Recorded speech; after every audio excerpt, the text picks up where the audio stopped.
So, this lecture is about the last topic of stationary perturbation theory of this course as specified in the syllabus. Of course, there are other many other techniques of stationary perturbation theory which we are not going to discuss in this course, but within the scope of the syllabus this is the last topic. It is called WKB method, named after Wenzel, Kramers and Brillouin. And for reference I will suggest you to look at Griffiths, Shankar and Landau, mainly Griffiths and a bit of Landau. Shankar is not my favorite for this chapter, but it is still there and there are some interesting points made in Shankar. Now, what about the problem solving? So, that is the most important part for this section and variational methods, because the idea of these approximations are pretty simple. It is mainly what you have to do there is solve many problems, and they are best done in Griffiths. So, Griffiths has a wide collection of problems which are some very practical, relevant and modern, and I would strongly recommend you to thoroughly read Griffiths for this, especially for these two chapters on variational method and WKB method. Okay. Now, with the reference out of the way, let us talk about what is this method. So, this method provides a semi-classical approach in, and it is I will go in much more elaborate details that what do I mean by semi-classical, and it is useful for solving one dimensional time independent Schrodinger equation. And it is not necessary that sometimes in some problems, for example, the hydrogen atom problem, you can convert it into an effective one dimensional differential equation for the radial direction if you use the spherical harmonics, and then you can use it again for, even though it is a 3D problem, then you can apply these WKB approximations. And it is especially useful in computing the bound state energies and tunneling rate and lifetime estimation. For example, you can use it for example in this practical, like these are practical problems in semiconductor physics and in in nuclear physics, to calculate especially the lifetime or half width decay or half life of a radioactive heavy element. So, these are the class of problems and sometimes scattering between two between in a heterojunction in semiconductor and in STM tunneling rate and all these are the class of problem where this method really shines. And but as I mentioned that you can convert use it for any problem which can be written an effective one variable differential equation. Of course, these ideas are extended sometimes in higher dimensional problem, but it is mainly useful in solving one dimensional time independent one variable differential equations, and that is because of the fact that this method is not exclusive to physics. It is a method which is deeply rooted in studies of simple differential equation, and it was while this method was first applied in physics in 1926, the golden year of quantum mechanics. A lot of development and a lot of interesting, like perturbation theory was developed in 1926, quantum mechanics postulates were made in 1925, and although it was in the market or discussed from 1920, but 1925 was the year when the first paper officially came out, and by Dirac, Schrodinger and Heisenberg and all these founding fathers of quantum mechanics. And in 1926 people started using it for various complicated practical problems, and that is when people these three gentlemen came up with this method. Now, this technique is actually was used in mathematics by Jeffreys in 1923, and even 100 years before by Liouville and Green, these ideas of this technique were used this for solving certain kind of differential equation. So, as now that it is clear, it is a technique which can be used to solve a differential equation. It is generally useful in any wave like system, like it could be a fluid system or a electromagnetic wave system. In optics, when it is used, it is called aconal approximation. We will use that partly in the scattering chapter. In fluid mechanics, this is called short wavelength asymptotics. And in quantum physics, it gives a practical means of approximating solution of Schrodinger equation, and gives a conceptual, like it is not just a method of solving the equation, it is also a conceptual framework to understand that what happens when you are close to the classical limit, which is approximated by h bar going to 0. So, I will explain in a moment what does it actually mean by taking h bar going to 0, but you roughly know from statistical physics and all that that when h bar goes to 0, the approximation, the uncertainty principle does not hold anymore, and then you are approaching the classical physics, limiting the classical physics, and that is where this method really shines. And as you know that it is generally when you are approaching the classical limit, then the wavelength, the de Broglie wavelength lambda, which is given by h bar by h by p, where p is the momentum, is small compared to any other length scales of the problem. So, this is analogous to, for example, we know that when the geometric optics is valid, that is when the even though the you use the wave optics to describe electromagnetic phenomena or electromagnetic waves, you can use the geometric optics consider it as a ray and develop the whole formalism in a certain limit, and that limit is when the wavelength is super small compared to all other dimensions of the problem. So, in a two slit experiment, it is for example, if the wavelength is much smaller than the width of the aperture, in that case geometrical optics is valid. That is why So, now what about this one? So, what happens and also to understand a little more better about this point, think of what happens when you do the double slit experiment with bullets. You will see the particle nature, and that is because the wave function or the de Broglie wavelength is so small compared to the aperture, then the particle nature or the classical physics dominates the phenomena. Taking the classical limit, even though you are doing a quantum mechanical, even the phenomena is quantum mechanical, you can use the classical limit. But if you do it with electrons, then the wavelength of the de Broglie wavelength is compared to the width of the aperture, and then you have to use the use the subtleties of quantum mechanics. And again, if you are trying to imagine this wavelength as a real physical water wave or something, some kind of something like that, it is not that, it is a probability wave, just remember that.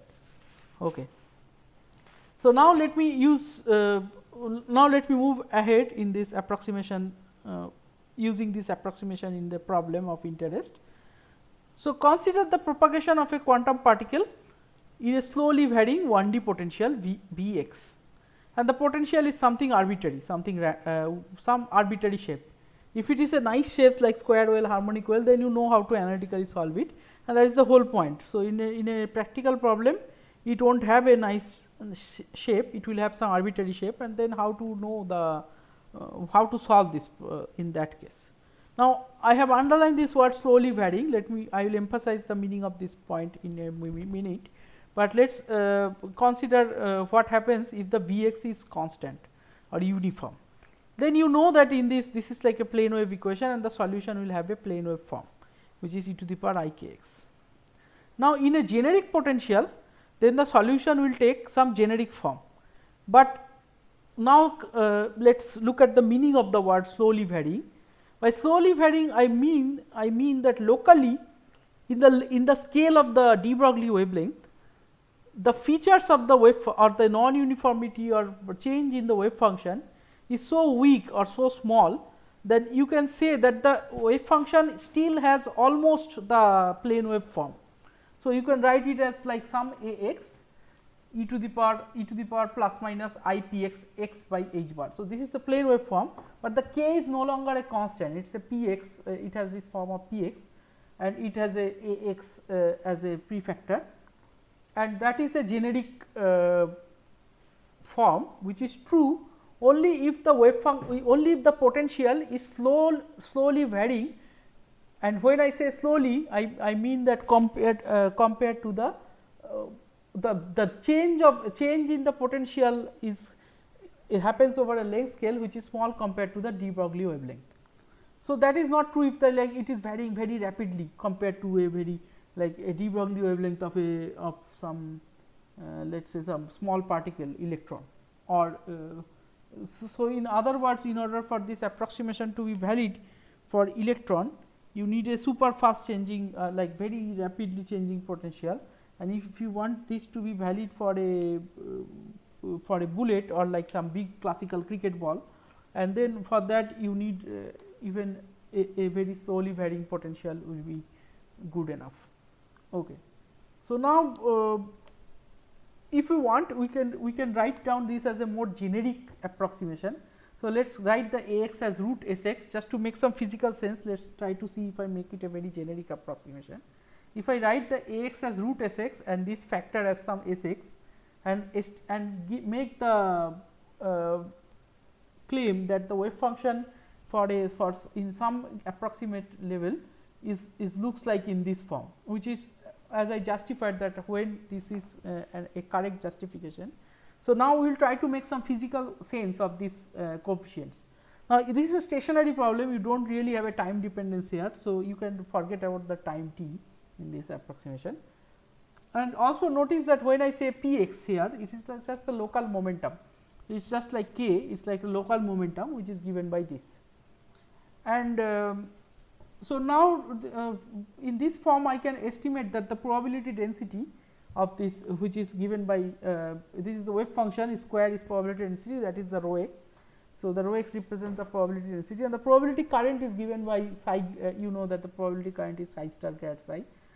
So if you calculate the grad psi of this and then do psi star grad psi and write down the current, it will take this form rho grad s by m. Now you can physically interpret this as a classical picture, this formalism as a classical picture.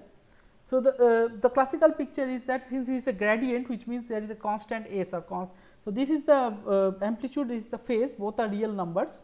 It is just in the sense that any arbitrary function in complex a complex function can be written as z as r e to the power I theta in the polar coordinate. In that sense, this is written as the most generic form.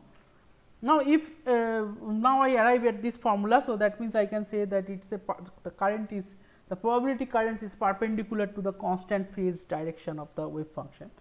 And further understand this, I can compare it with a fluid whose density is rho x and it is moving with the velocity vx.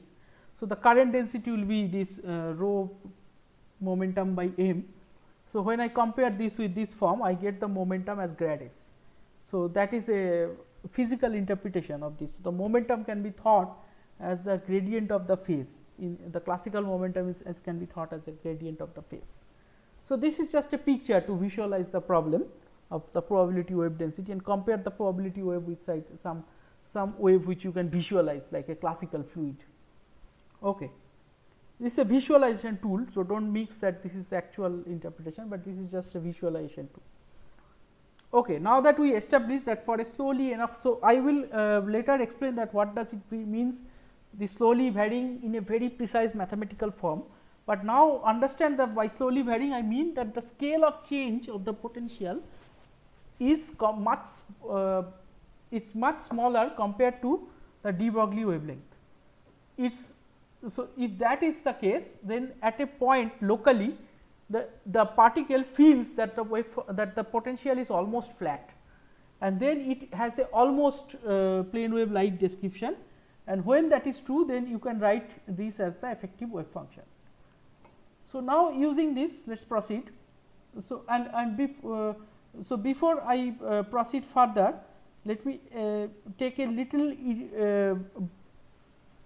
side note to understand what does it mean by this approximation of h bar going to 0. Okay, I will come back to this point later. Let me first explain further about this approximation, and then I will come back to this point.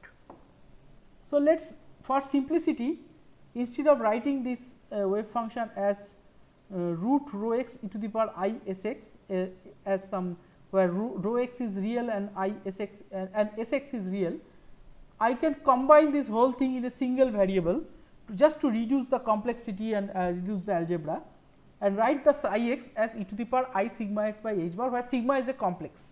So sigma will have a real part and complex part, and that will contribute to the phase and the amplitude. So now from equation 1, I plug in this ansatz or this form which we established to be we develop an intuition that when this form might be a correct form.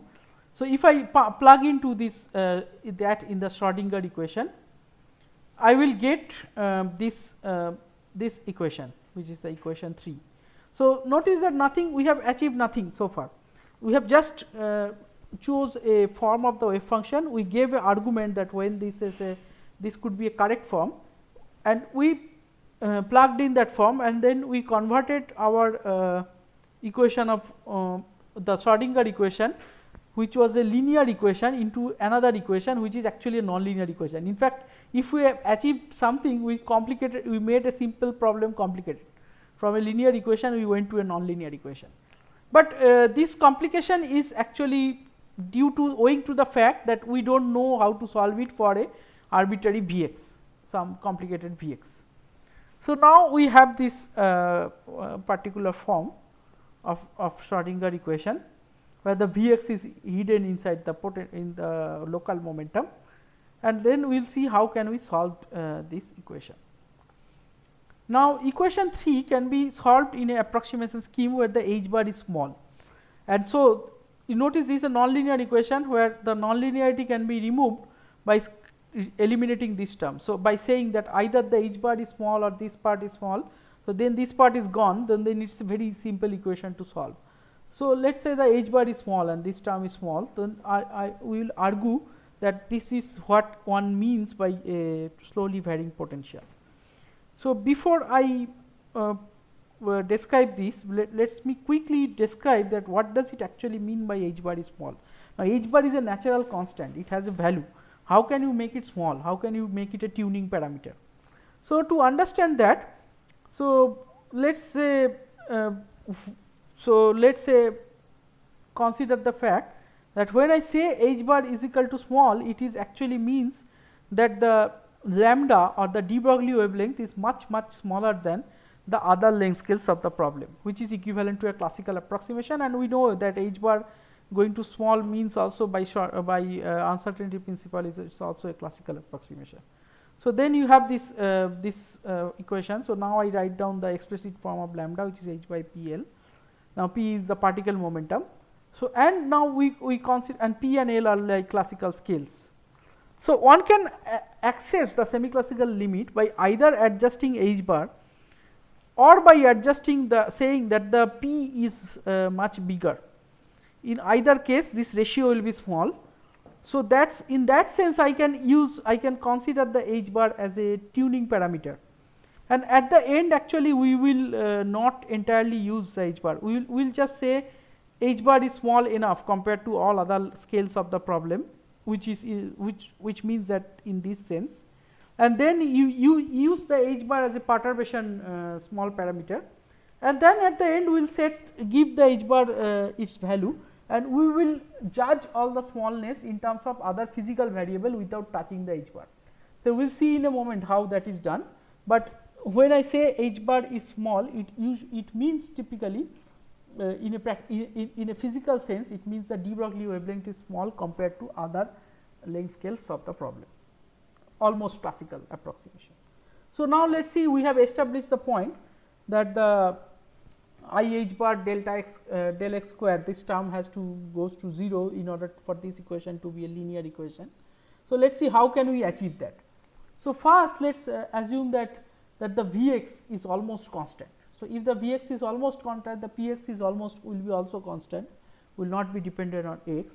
Then in equation 3 I can it will be just, so that del x sigma will be P naught, because this will be the simple form, because this term will vanish. Why so? Because we have established before in this case that momentum is grad s. So, if the momentum is constant, then the second derivative is vanishing. So, that means obviously this term is 0. So, without having to do anything to the Vx, without having to do anything to the h bar, we reach the approximation that when the Vx is almost V, a constant, then this equation is no more nonlinear. So, what does it mean? It means by constant actually. It means that if this is the de Broglie wavelength, in this case this is like a slowly varying potential compared to the de Broglie length scale, and in this case a rapidly varying. So, first picture it will appear it to be almost constant. So, that is when you can, it makes sense to call the Vx is almost V0, and when that is true, again all these things I am talking in a hand waving manner. I will show it in much more rigorous manner in a moment, but time being just look at develop the feel of the approximation. So, when that is true, you can approximate this to be del x sigma p is equal to P0. Alternatively, we can say this quantity small when the h bar is actually going to 0, and as I said that h bar going to 0 is in that sense that h bar is a physical constant, it itself cannot go to 0, but it is same as saying that the de Broglie wavelength is very small. So, then this quantity goes to 0, and again you have this you get back this equation, this linear equation where this p is no longer a constant, but you can write down the effective form. So, again the potential looks constant, and then in this case you can write down the lambda x, which is the effective de Broglie wavelength, and because h bar goes to 0, this one also goes to 0. So, that is basically the idea. So, now let us proceed to a more formal development. So, what we have established that the h bar can be taken as a small parameter of the problem, we have argued that. So, taking that as a small parameter, we will do exactly the same as perturbation theory. We will expand the sigma x around h bar is equal to 0, and it will have this sigma 0 x h bar by I, sigma 1 x h bar by I square, sigma 2 x, and in this Taylor series form. And now we will plug in or this series approximation into this equation 3 and try to solve it. So, what if I plug in and look at the, again as I said, if this equation after I plug into this like perturbation theory, this equation has to be true at each value of h bar. So, the coefficient of each value of h bar must be 0. When that happens, so first look at the 0th order. So, h bar to the power 0 or like order 1 approximation, then you get this formula which we got earlier. We solve it, we get this because it is square, it will be plus minus. We solve it, we will get Px dx, where Px is this local momentum. Now, when is this approximation correct? Is a correct approximation, as we just argued. So, now we are putting the approximation in more rigorous footing. So, as we just argued that it is true when this term, the h bar wala term, is much smaller than the square term. So, in that case, then this first order equation or square of first order equation form is valid, and then we can apply the this kind of approximation and apply this perturbation theory. So, this can be written in this del x h by del x sigma. Now, notice this which much less than 1, and notice that we have already established that this del x sigma is like a effective momentum. So, and the effective momentum is nothing but 2 pi h bar by lambda. So, I can plug this form, and then I can establish this equation which says that the change in de Broglie wavelength, the rate of change of de Broglie wavelength in space must be much smaller than 1. Now, this you might think it is not a good comparison. So, to make it a good comparison, multiply both sides by lambda. So, now you can say this physical statement that the change in the de Broglie wavelength over a distance of one wavelength must be much smaller than the wavelength itself. So, that is a concrete condition on the form of the de Broglie wavelength. Now, you in a practical problem, you do not get to know the de Broglie wavelength directly, you do not measure the de Broglie wavelength. What you have a idea about is how rapidly the potential is changing in space, the spatial profile of the potential. So, then how can you convert this condition, this particular condition, in the language of the spatial profile of the potential? Then it is a practical, then you can approximate and say confidently that when this approximation is valid or not. So, let us try to do that. So, notice that the p square x, the local momentum, is equal to 2 m e minus v x. So, now if I take a derivative in both sides, it becomes p p prime is the del p del x equal to m dv dx. So, dv dx is now 1 by m p p prime. So, now if I multiply by lambda, and lambda is we know that the lambda is h by p. So, it becomes 2 p h bar p p prime by m. Now, we know that our approximation is that the magnitude of h bar sigma x square sigma x must be this this less than this. So, this is nothing but p prime, because sigma x is p, del x sigma x is p, that is something we established, and this is then p square. So, p prime must be much less than p square. So, if this is true, I should be able to write this like p prime, and there is a division by m. So, it becomes much less than p square by m. So, based on now this approximation, now I can just write that lambda x dv dx must be much less than p square by 2m. So, now I have a more concrete approximation. So, now what I am saying, the change in potential over the de Broglie wavelength, or over the span of the de Broglie wavelength, width of the de Broglie wavelength, should be much smaller than the kinetic energy of the problem. Now, it is a much more concrete condition. So, now let us see when is this condition, when can I apply this approximation such that my 0th order approximation, or like h bar to the power 0th order approximate form of the equation is valid. So, what physical situation has that and what physical situation does not have that. So, it turns out this condition fails near the turning point of a classical potential. What is a turning point? A turning point is a point where the momentum is 0. Like if you think of a harmonic oscillator, it is the point of the, like the pendulum is oscillating, and then it reaches at a point when it changes direction and goes to the other direction. So, that is like the turning point where the velocity becomes 0. So, that is where the condition fails. How? Because to see it is very simple. So, look at this potential Vx versus x, and let us look at its various region. So, this is the potential, arbitrary potential, and this is the energy of the problem. Now, we know this as if it is a classical problem, the system cannot have a energy, the x cannot go, the particle cannot go at a position where the energy is higher, than the potential. Why so? Because if I look at the local momentum is 2m e minus Vx. So, mathematically it is simply saying that if you go at a region where the Vx is higher than the, Vx is higher than the energy. If the Vx is higher than the energy, then this P is imaginary. That is not a allowed thing in classical mechanics.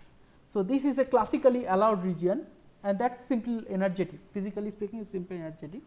This is the classical allowed region where the particle can move, and these are the classically forbidden region. And these are the turning points where the Vx is 0. So, I call it x1 and x2, its coordinate is a and b, we will use it later. And as you can imagine, it is very simply that when you approach this point, then the velocity is slower, and when you are middle, the velocity is higher. So, this is the fast part and this is the slow part.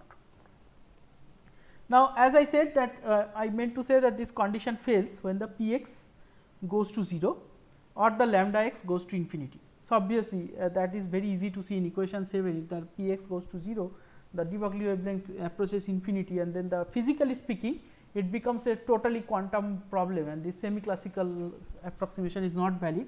Mathematically speaking, you can see that the inequality 7 will not be satisfied, and then the approximation will break down. To see it more precisely, you can look at this potential and approximate. Let us say, remember that the whole reason you are doing all this, because you do not know the Vx functional form. You neither know the Vx functional form, and even if you know it, it is so complicated you cannot solve the problem. But you know this much, that near the point, this point, that the turning point, it almost at very infinitesimally close to this point, it is almost linear. You can imagine that it is a linear function, and that has to be that way. Like imagine you are putting zooming and zooming and zooming this point, and then it will appear linear no matter how complicated it is, it will appear to be linear. So, I can estimate this Vx minus E as some linear function, and so this becomes just the p square becomes just 2mg a minus x, some linear function, and that linear function is g is the coefficient, x is the linear just the linear form. So, the lambda x de Broglie wavelength becomes this, and the d lambda dx becomes this. So, when the x goes to a, the d lambda dx goes to infinity. So, even then this particular condition the 6 breaks down. So, 7 breaks down, 6 breaks down, both of these conditions breaks down, and then you cannot use this approximation anymore. So, the approximation is accurate when you are far from the turning point, in the middle and this side and this side. So, we will see that. So, so we have to do something about that, of course, because I cannot live with a solution which is valid here, here and here. So, there are patches. So, how to stitch those patches? We have to find something here and then continuously stitch this. So, let us see how to do that, but before that let me do the second order correction. So, the next, so first correction is order h to the power 0, now I will do order h to the power 1. So, now look at the equation 3 and plug in this sigma, and this was the ordered h to the power 0 form. Now, order h to the power 1, it will be this form. So, what is this, how to solve it now? So, write it down as sigma 1 is the first correction. So, write the delta x sigma 1 equation will be like this, and then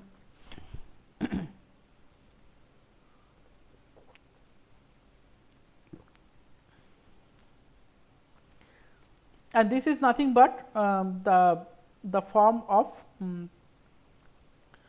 this is nothing but the form of delta x p by 2 p. So, this is just and then when I integrate this becomes minus half log p x. So, this is the solution of the first correction. Now, notice when is this valid. So, it's there is a little trivial check, because we know obviously the order h bar term must be smaller than order 1 term. So, h sigma 1 bar must be much smaller than p, and then I can write the sigma 1 bar, which is nothing but p prime by p less than p. So, that is h bar p prime dp dx. So, I can write this condition, this is a trivial condition, it basically says order h bar term is of course smaller than order 1. So, that means that it can be written as lambda dp dx less than p. So, that says the change in the local momentum over the length scale lambda has to be much small compared to the momentum itself. Okay, now that I have obtained a solution of the sigma 1x, now plug in that solution into the in the plane wave form, almost plane wave form, and then you get this, because sigma 1 is minus half px. So, that is basically p to the power, it is basically 1 by square root px. So, this is that. So, this 1 by square root px, and this is the exponential plus and minus, this is the 2. So, what is the interpretation of this form? What is this plus and minus, and what is this root px doing? And so C1, C2 are just the constants of the integration when you integrate this form. So, now let us make sense of this equation 10. So, first interpret the factor of root px. So, notice that there is a classically allowed region, which I already discussed. It is a region where the p is real, and that is what the classically p has to be real, it cannot be something imaginary, and physically it means that by energetics you cannot your particle is confined within that region of the potential. So, the first term, so now let us interpret this whole form of this equation 10. So, the first term in equation 10, it represents the wave which is moving in right direction. Second term represents the wave which is moving in the left direction. So, it is a classical region. So, the px is real. So, but quantum mechanically there is no such obligation that px has to be real.